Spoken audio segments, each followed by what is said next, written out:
Hello and welcome to the Sandro Forte podcast. Over the many years I've been running a business, I've met many successful people, entrepreneurs, sports stars, celebrities, and dare I say, even royalty. So what makes a person successful? Do we know what success is? And the all-important question, can we create success for ourselves? This podcast series invites a diverse group of people to share their insights, their wisdom, and the things they've learned along the way.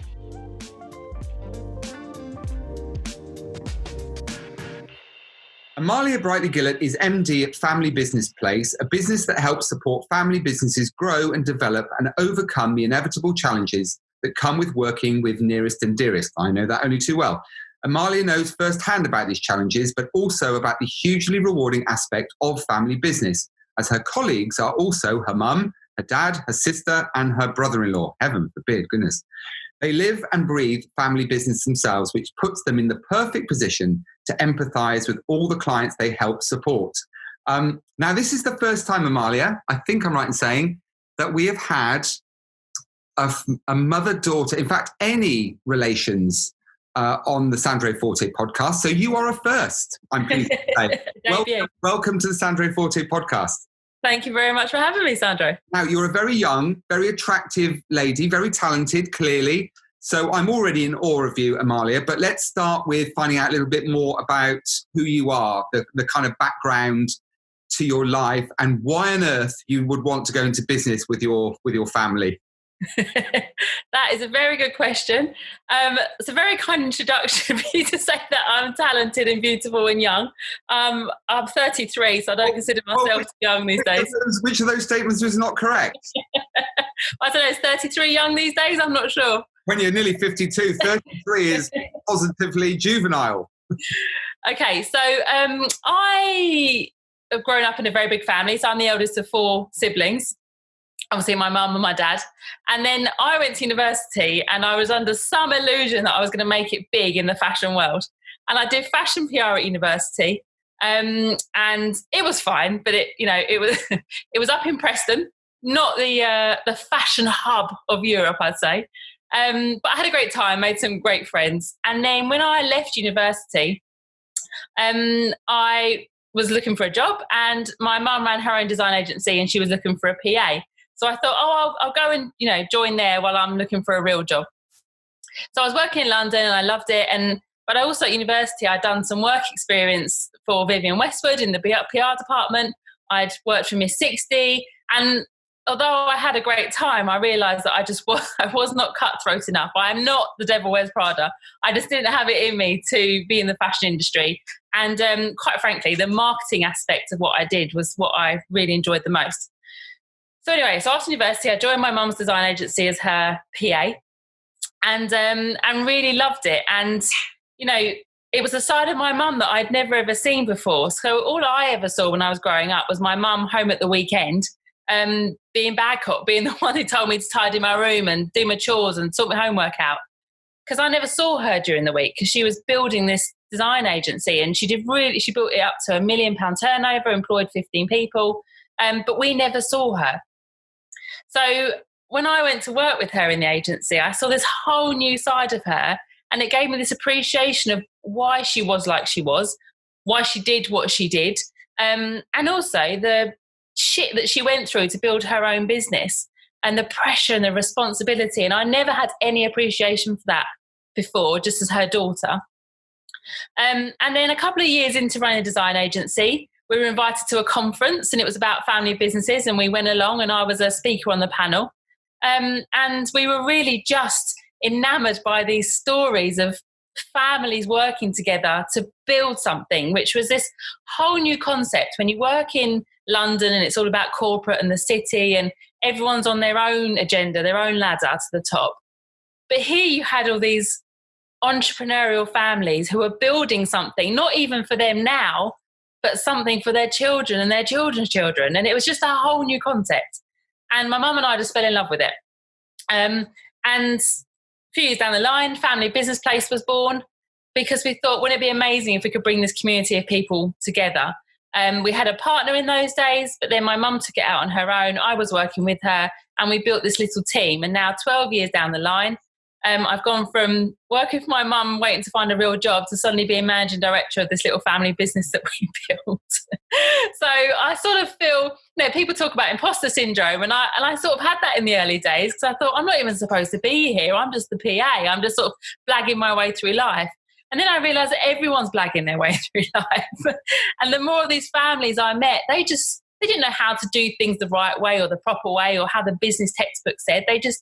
They knuckled down, they worked hard, they gave everything, they trusted each other. And that's what being a family business is all about. So yeah, here we are, 12 years later. We have a membership of over 150 family businesses around the country. And we're just doing whatever we can to help them grow, succeed and thrive, really. Because when you walk down the local high street, family businesses are it. Independent businesses are it. So we're here to make sure that they survive and thrive. That's fantastic.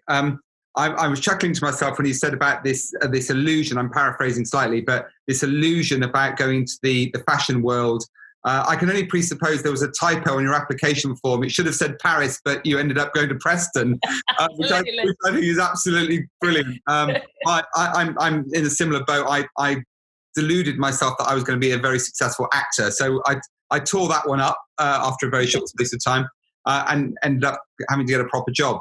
So I love that background. I guess one obvious question to ask you, Amalia, is do you think it's a good idea? And I personally at the moment am dealing with the idea that my son wants to come into the business. Do you think it's been good in your experience to have found a stepping stone before you got to where you got to? Or, if you're in the right place at the right time and it just makes sense, is there anything wrong with going straight into the family business? Or do you think you should try and gain some experience somewhere else first? So there are two sides to this, and I don't know there's a right or a wrong. But we've met people who have it in their family constitution that you have to go and get 5 years work experience somewhere else. And then I've met other people who have been there man and boy, who've literally been picking and packing in their school holidays and then have walked straight into their family business. I think personally for me, doing that work experience at university, what that taught me was what I didn't want to do. So I don't know that I learned anything that I've brought to the business now, but it told me what I didn't want to do. And it taught me about the values that I didn't want to live by. And some of these massive fashion houses, their values are, I don't even know if they know what they are anymore. And no one talks to you about values when you're at school or when you're doing business or marketing. No one talks to you about values. But quite frankly, if you walk into a business and your values don't match with theirs, there's no synergy there and it's not going to work. So I think the reason a lot of people go straight into their family business is because that's how they've been raised. This business has been another member of their family. So for me, I felt like once I joined the family business, I accelerated because I'd found where I belonged. I found my skill set. I was working with my mum and now my sister and my husband and people that I trusted and trusted me. And so my success and my confidence and my ability went through the roof then.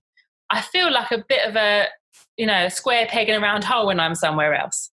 So there are two sides to that. And yes, going away and gaining some skills somewhere else, fantastic. And there are lots of family businesses who will just swap between them. They'll say, can my next gen come and work at yours and your next gen come and work at mine?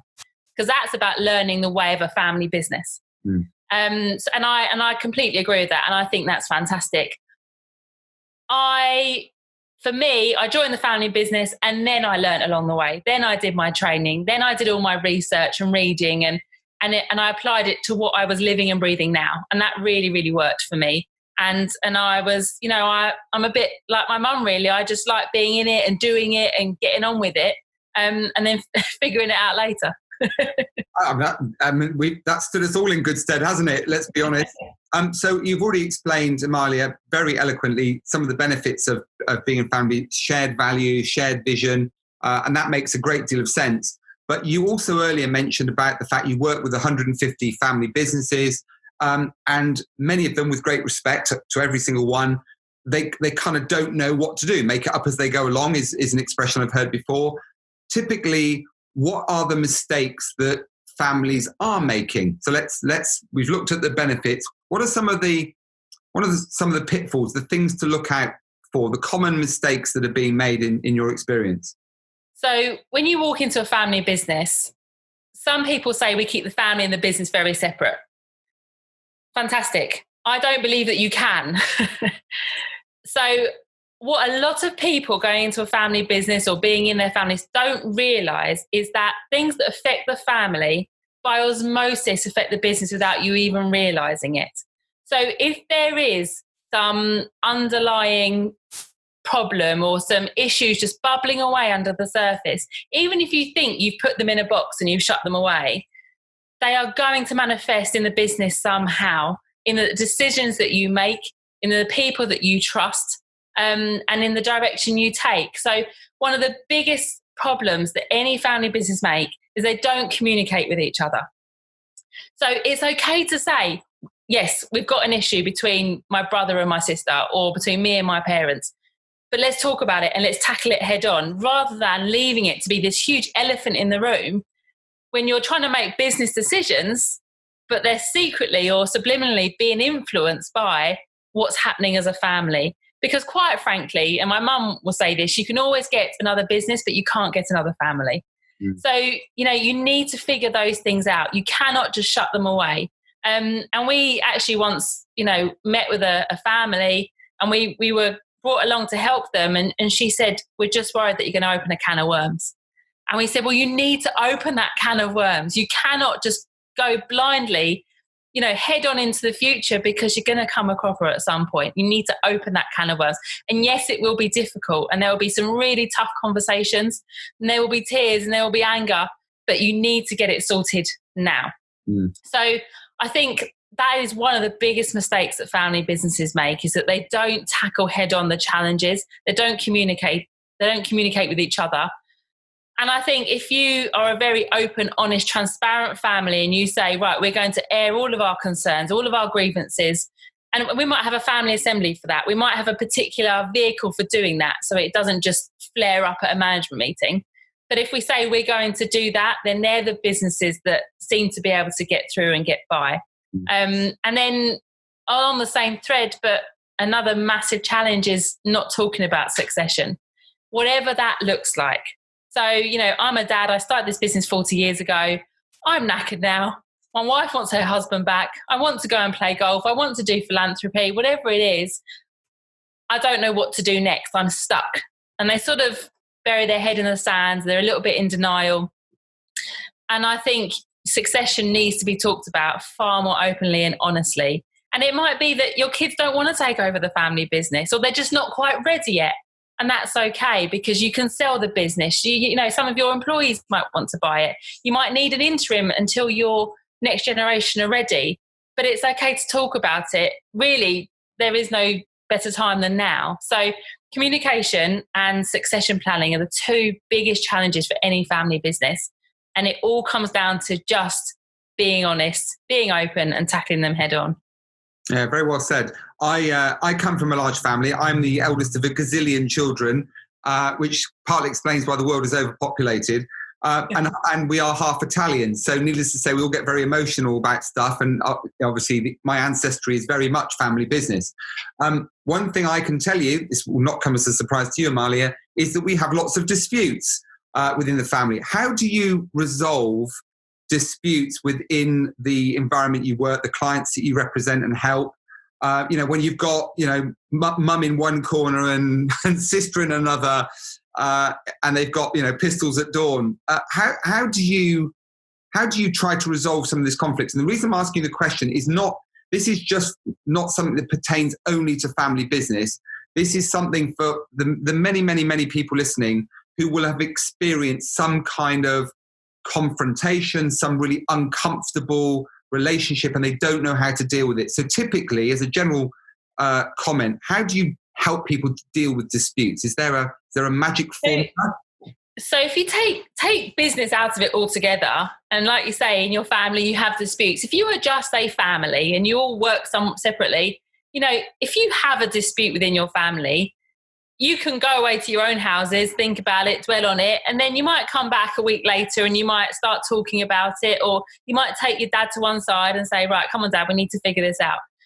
throw business into the mix and you've got a right old, firecracker going on. So for us, when we work with families who do have disputes and where the family dynamics are actually having a negative impact on the business, for us, it's about making sure that every single person has their voice heard.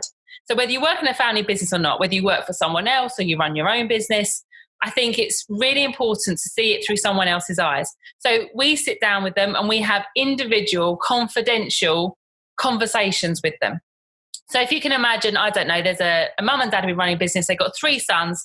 The 3 sons don't talk to each other. They've had this huge fallout. It builds up and it builds up. And over time, this resentment builds. And then you can't even remember what it was you fell out about in the first place. But you know that the whole family's involved now and the wives hate each other. And imagine the impact that has on a business. It's not great. And if you then employ 100 people, that's their livelihoods in jeopardy. So we will have individual conversations with each of them, completely confidential, where they can have their voice heard. And then what they say may be completely different to what someone else has heard. And that's where the conflict happens. So again, it all goes back to communication, transparency, honesty. And particularly in families, there will be someone, there's the loud mouth and there's the quiet person and there's the person stuck in the middle. And it's no different in a family business. So you have to make sure that the quiet one gets their opportunity to speak. You have to make sure that, the louder one says what they really mean, not what they think people want to hear. And it's really hard because, quite frankly, we have relationships with our friends and families because we love them and we care about them. So very often in a family business, it's around not wanting to hurt someone's feelings, so you don't say anything. But then actually that's no good because then it builds up inside you. So I think when it comes to managing conflict, it's about making sure everyone has their voice heard in a safe environment where they're not going to be judged, where they're not going to be shouted down. It's about standing up for yourself. And some people find it easier to write things down. That's the other thing. I met someone and she talked about love language. What's your love language? And for some people, it's, cooking. Some people it's writing or reading. How does that person communicate? So it's figuring out where they feel most comfortable. So, I walk into a lot of places and their appraisals are sat down with an HR person across the table, but they don't respond very well to that. And I think it's the same with conflict. You need to find out, how does that person feel comfortable in having their say? And it might be writing, it might be having a conversation, it might be a phone call. And I think what I have learned over the last however many gazillion weeks this has been that we've been locked down is that we are all human beings. I mean, I can see inside your front room. I have seen people's kids naked running in on an interview. We've seen this human aspect of everyone, not this corporate facade of when we go to work. And I think that's really important, that you have no idea what battle someone else is facing in their own life. So just approach it kindly. Kindness goes a long, long way to resolving conflict. And that's all I'd say. I love what you just said. The kind of the bird's eye view of someone else's real life. I mean, I've always tried to see the glass as half full, and I think a lot of good has come out of this situation, despite the tragic loss of life and all the difficulties people are facing. Let's hope that we drag a lot of really positive things from this as well. And as you say, if one of those things is that human aspect to communication and to relationships again, then fantastic. Let's just explore what you do a bit more as a business. So we now know that you were an expert mediator and conflict resolution specialist. What else? If somebody walks in through the metaphorical door, Amalia, what are they looking to the family business place for in terms of support typically? So essentially, we are a membership for anyone who runs a family business.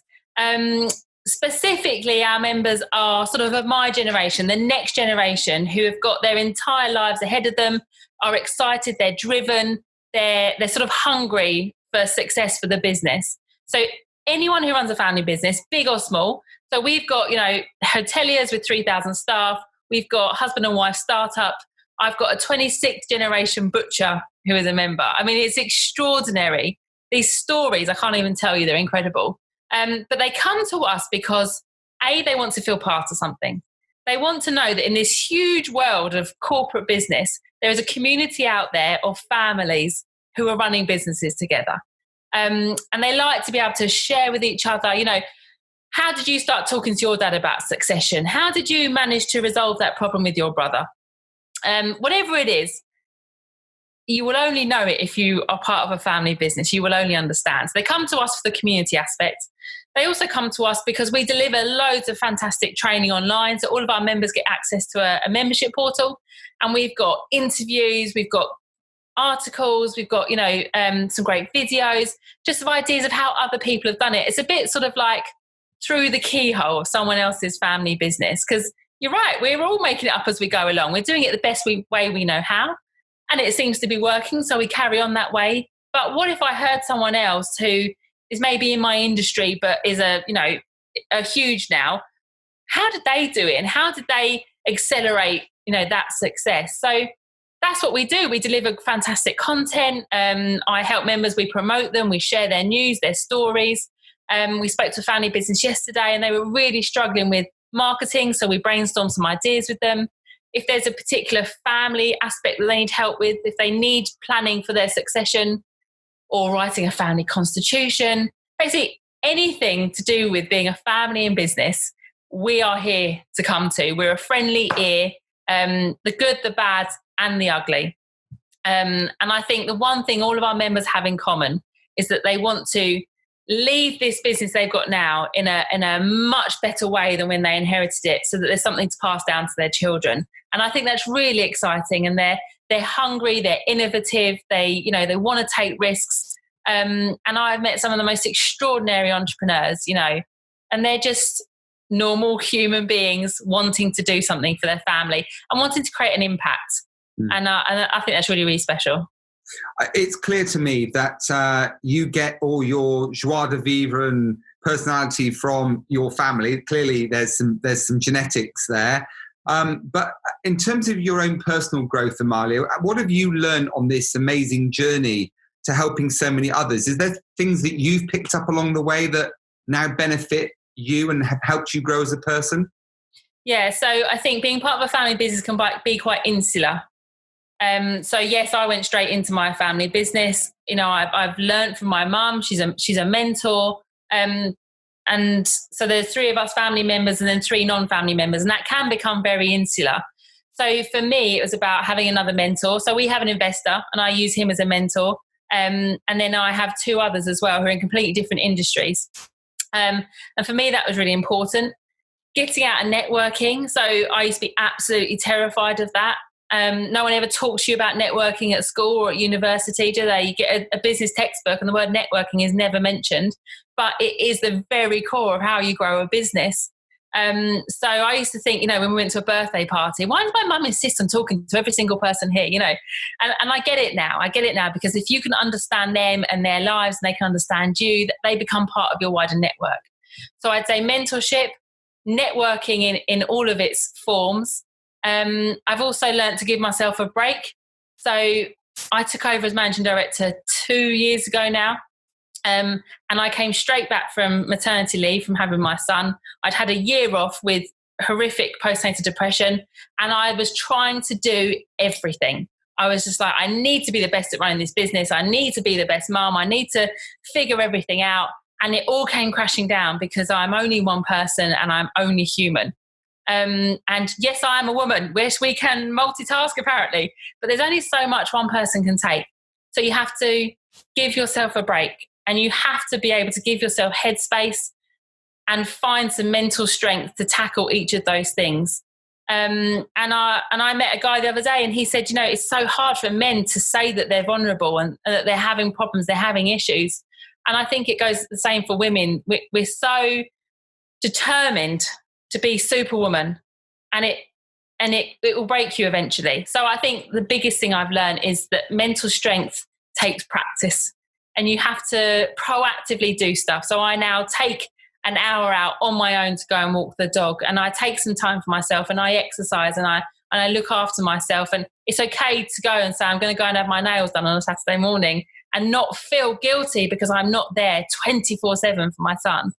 So I think they're probably the 3 biggest things is, finding some really good mentors, embracing networking in all of its forms really, and putting yourself out there, And also, working on your mental strength, because if you burn out, then, what's left?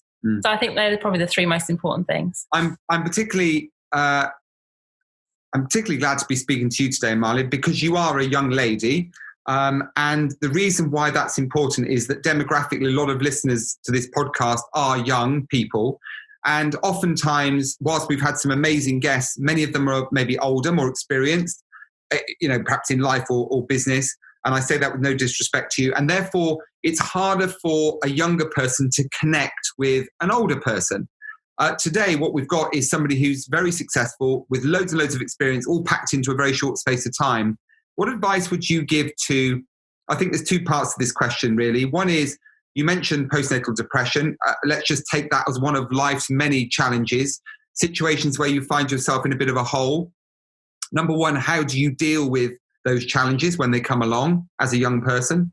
And secondly, let's imagine I'm a young person. I'm thinking, okay, I've got a great idea for a business. I just don't even know where do I go? What do I do? How do I raise money? Where do I find staff? And it becomes very, very overwhelming. So kind of two questions in one that is about dealing with pressure and the stuff that happens in life and business. What advice have you got? Long question, I'm sorry, but what advice would you give to those younger people in particular who are really struggling with something at the moment? So I think when you face those really, really dark moments, of which I have had lots, my mum lost her first business. We went into liquidation. I had to write my own redundancy letter and get my mum to write it. They were dark, dark days. Yes, I've had postnatal depression. We've had family tragedies, and I'd say in those dark moments, it's about perspective. So when you think you're having a hard time and you are in this bubble that seems to be all consuming at that moment in time, it's thinking about, okay, so I am where I am, but I have a roof over my head. I have my health. I have my family. I have friends around me. And there are people who are in a far worse position than I am. And I think, though, we do a lot of work with charities. We've been out to Africa, Uganda, and seeing people there who are so grateful, who are so happy. And I think I've always got that in my back of my head as well, that no matter how hard I'm finding it, how crap my day is, or how terrible my week is, there is always someone else out there who's far worse off. And my mum has a really good thing. She's like, why don't, if you're finding it hard, go and help someone else. Because that actually brings you great confidence and self-belief and self-esteem if you can give someone else something that will help them out of their dark moment. And I think that's really, really powerful. If you can go and do some voluntary work, or you can mentor someone else, or just go and donate a tenner to the local charity, it would just make you feel good and put your life into perspective. The second thing I'd say with dealing with it is just, it sounds so cheesy, but just to talk about it.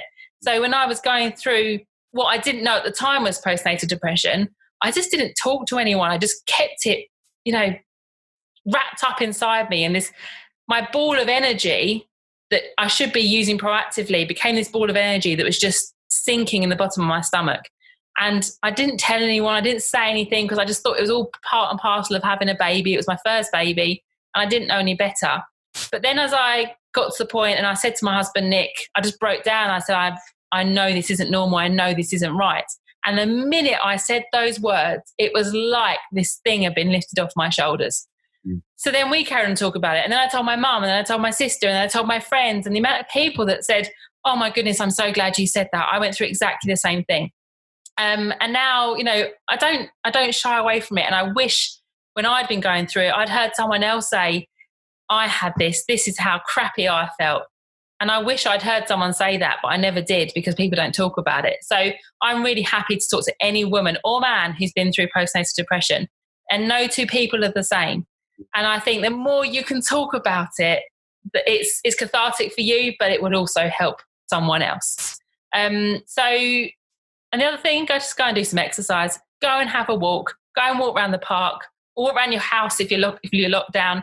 Just do some exercise and it will work absolute magic. There's a reason doctors prescribe it, Go and get some sunshine.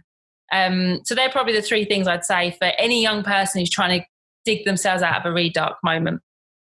And I completely forgotten what the second part of your question was. It was just about, got an idea, looking to start a business, but you kind of answered it in an indirect kind of way because you did such a good job of answering part A. So, starting a business, a lot of people suffer from this kind of inertia of, I've got a great idea, and then they spend their entire life looking backwards going, if only I'd done this, and if only I'd done that.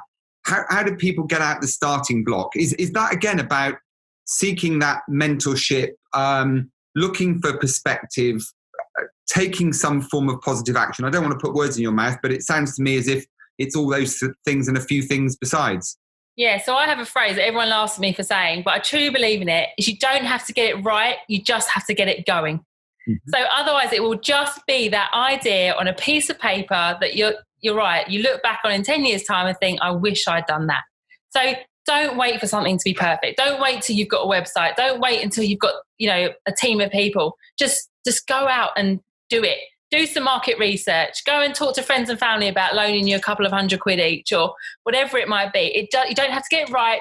You just have to get it going, because momentum is a really powerful thing. Once you start building momentum, when you come out the starting blocks, you will find that people are attracted to you and people are attracted to it. And the other thing to say about running a business is there is no plan B. There is no plan. There is no backup plan. And that is the terrifying fire that sits underneath every single entrepreneur and keeps you on your toes, is there is no plan B. So I would say if you're a young person thinking about starting a business, or you've got a brilliant idea and you don't even know if it is a viable business opportunity, just go for it as if it is your only plan A. Just give it a whirl, give it a shot. What is the worst that can happen?